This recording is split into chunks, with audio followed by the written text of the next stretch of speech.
Hello, everybody. My name is Jacob Mariquin, and this is assignment 2 for CGT 245.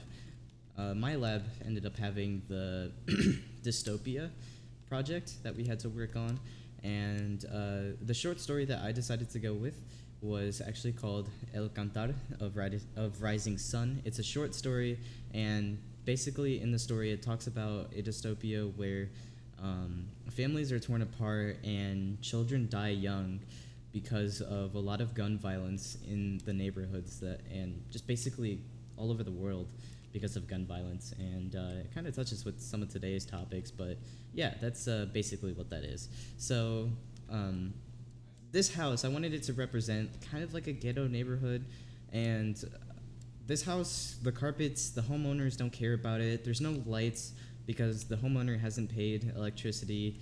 um, I wanted to put this baby gate here actually because the story really touches on children, in fact, like dying young because of that gun violence.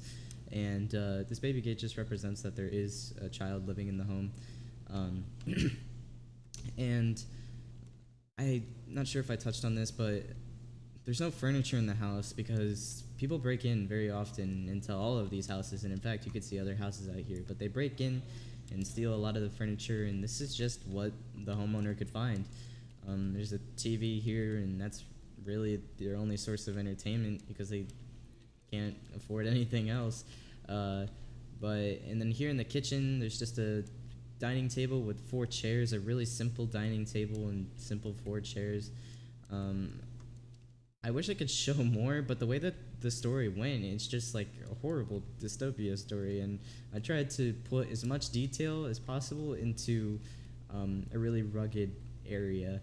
There's more houses out here, and there's a dishwasher, stove. I modeled everything in the stove in Unreal, modeled the fridge in Unreal, and this table in Unreal.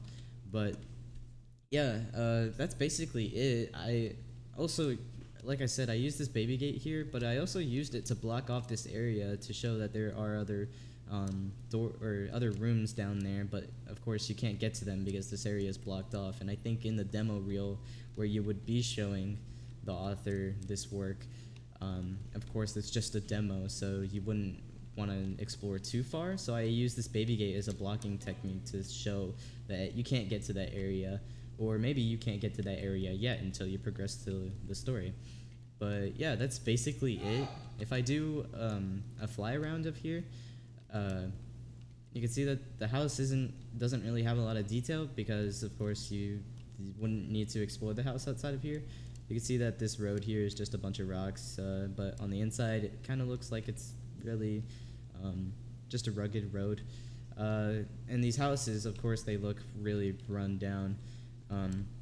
But if you actually look, all these houses are the exact same, and I just copy and pasted them, but I used a different orientation for each of the house to make it look like it was a different house. Because if you go in here and you look at the house out there and the house out there, you could see that there's a lot of similarities between them, but you can't really see them at the same angle, so you wouldn't really someone who wasn't paying attention to the assets on the outside wouldn't really know that it's the same house. There's also a little bit of sculpting going on with the environment, a little bit of texturing, and yeah, that's basically it. I think I've covered everything that I had for inspiration. Just a door here, window here. Yeah, that's basically it. So, thank you for watching, and I hope to learn more.